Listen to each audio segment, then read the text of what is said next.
Hi guys, good morning. সকলোকে happy new ইয়াৰ 2025 পৰিয়ে গল। আজি হৈছে 5 জানুৱাৰী আৰু দেখিছেনে চাৰিওপিনে ইমান কুঁৱলী পৰি আছে। আহক দেখাই আছো। দেখিছেনে চাৰিওপিনে একদম কলা হৈ আছে, কুঁৱলী পৰি আছে আৰু জানুৱাৰী মাহ পৰাৰ লগতে একদম ঠাণ্ডাৰ ভাৱটো অলপ বেছি হৈ গল। এতিয়া তলত যাও, চাহ খোৱা নাই, চাহ খাম। বাজিছে ৰাতিপুৱাৰ, তথাপি এনেকুৱা অৱস্থা দেখিছেনে একদম আন্ধাৰ হৈ আছে, চাৰিওপিনে কুঁৱলী পৰি আছে। দোকানবিলাকো খোলা নাই, কি কৰিব, ঠাণ্ডা নহয়। এতিয়া তলত যাওঁ, 9টা বাজিছে, চাহ খোৱা নাই দেই, চাহটো খাই লওঁ। হাজবেণ্ডে আগতে চাহ খাইছে, ৰাতিপুৱা 2টামান ৰুটি বনাই দিছোঁ। এনে ৰুটি মাৰি থৈছোঁ, বনাম আৰু। ৰণীও উঠা নাই, ল'ৰা উঠা নাই, সিহঁতক মাতি দিওঁ। আৰু এয়া ৰুটি বনাই আছোঁ, গৰম গৰম ৰুটি, কাৰণ ভাবিলোঁ যেতিয়া খাম বনাই খাম। আৰু ৰুটি বনালোঁ, আলু ভাজি আছিল, অলপ সেৱৈ বনাই ল'লোঁ, গাখীৰ অলপ বেছি আছিল, সেইকাৰণে এতিয়া চাহটো খাই লওঁ। চাহ খালোঁ, চাহ খাই চাওঁ যে ননদ আহিছে, তাৰ ছোৱালীক লৈ, হাজবেণ্ডক লৈ হস্পিটেলত আহিছে, সেইকাৰণে আহিছে, হঠাৎ কৰি আহিছে, নাজানোৱে। আৰু এনেতো নাহে, কিবা কাম থাকিলে আহে, বজাৰত হওক বা হস্পিটেলত হওক, ওচৰতে নহয় আমাৰ ঘৰৰ পৰা। সেইকাৰণে তাড়াহুড়া কৰি জলদি জলদি ৰন্ধা বঢ়া কৰিলোঁ। এইখিনি হৈছে মটন, কবি ভাজি বনালোঁ আৰু শুকান মাছৰ ভৰ্তা বনাই আছোঁ।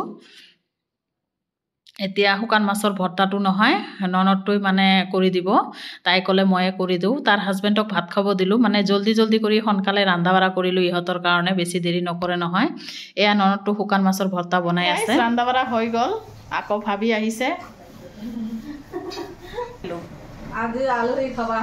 আজি আহিছে ভাবি আৰু ননদ আহিছে। হাই কৰা গাইছ, ভাবি আহিছে, ভাত নাখায়, চাহ খাব আগত, সেইকাৰণে চাহ দি আছোঁ। ননদটো গ'ল খোৱা লোৱা কৰি, এতিয়া ভাবিক ভাত দিলোঁ। ভাবিতো আহিয়ে চাহ খালে, ভাত খোৱা নাই, দুপৰীয়া আহিছে, তথাপি চাহ দিলোঁ, চাহ খাব আগত। আৰু ভাবি মটন চটন নাখায়, সেইকাৰণে শুকান মাছৰ ভৰ্তা আৰু কবি ভাজি দিলোঁ। এয়া ল'ৰা বহিছে, ৰণী বহিছে। এতিয়াহে আহিলোঁ আপোনালোকৰ মাজত। ৰাতিপুৱাৰ পৰা নহয় হুলস্থুল কৰিয়ে পাৰ কৰিলোঁ, কাৰণ ননদ আহিছিল, দেখালোঁ, ভাবিও আহিছে, হঠাৎ কৰি ইহঁতে আহিছে, সেইকাৰণে ৰন্ধা বঢ়া মানে সোনকালে কৰিলোঁ। খোৱা লোৱা কৰিলে, কৰি পেলাই গুচি গ'ল। ননদটো ভাবি আছে। তেনেহ'লে আহক ব্লগটো শেষলৈকে চাই থাকক। এতিয়া কেইটামান পিঠা বনাওঁ, ভাপা পিঠা বনাম, ভাবি খাই ভাল পায়, সেইকাৰণে বনাই দিওঁ গৰম গৰম পিঠা আৰু চাহ। আপোনালোকে ব্লগটো শেষলৈকে চাব, স্কিপ নকৰিব। নতুন নতুন ব্লগবিলাক যোনে চাই থাকে বা চাই আছে, প্লিজ এটাকৈ ছাবস্ক্ৰাইব মাৰি দিব। আশা ৰাখিছোঁ শেষলৈকে চাব আৰু কমেণ্ট কৰিব, বেছি বেছিকৈ লাইক কৰিব, শ্বেয়াৰ কৰিব। এতিয়া ভাবি গৈ আছে, আগুৱাই দিলোঁ, ল'ৰাও গ'ল।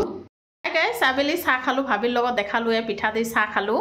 তাৰপিছত আকৌ এবাৰ খালোঁ, ইমান ঠাণ্ডা পৰিছে নহয়, চাহটো খাই অলপ মানে ভাল লাগে, সেইকাৰণে চাহ খালোঁ। দুবাৰ হ'ল, আৰু এবাৰ হ'ব পাৰে পিছত। আৰু ভাবি আহিছিল, দেখালোঁ, ভাবি গ'ল। ননদটো আগতে গৈছে, ভাবি থাকিব গ'লোঁ, নাথাকিলে গ'ল। সন্ধিয়া দেখালোঁ আপোনালোকক, তাৰ লগত ল'ৰাও গৈছে। এতিয়া ৰাতিৰ কাৰণে নহয়, অলপ পোলাও বনাম, কাৰণ দিনৰে মটন আছে, অলপ চব্জি আছে, সেইকাৰণে ভাবিলোঁ ৰাতি অলপ পোলাও বনাওঁ। ভাজি আছে, কিবা কিবি আছে। আৰু আজি হৈছে 5 জানুৱাৰী, সকলোৱে পিকনিক চিকনিক খাই আছে। আমি আৰু কি কৰিম, ঘৰতে অলপ পোলাও চোলাও বনাই খাওঁ। আৰু তেনেহ'লে ব্লগটো শেষলৈকে চাই থাকক। পোলাওটো বহাই দিলোঁ, এতিয়া এটা হুইচেল দি ল'ম। দেখিছেনে, অলপ আদা ৰচুন বাটা দি দিছোঁ, নিমখ, এটা হুইচেল দিলে হৈ গ'ল। শ্বৰ্টকাট পোলাও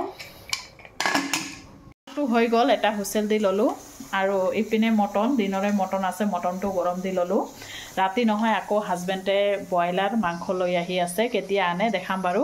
ব্লগটো আপোনালোকে শেষলৈকে চাই থাকক।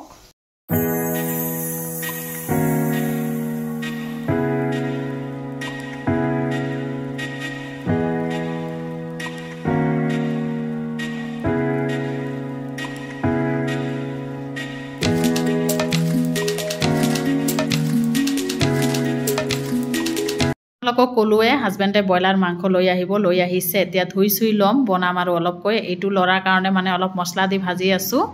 আৰু এইখিনি নহয়, আলু দি অলপ জোল বনাই আছোঁ, কাৰণ দিনৰো আছে নহয়,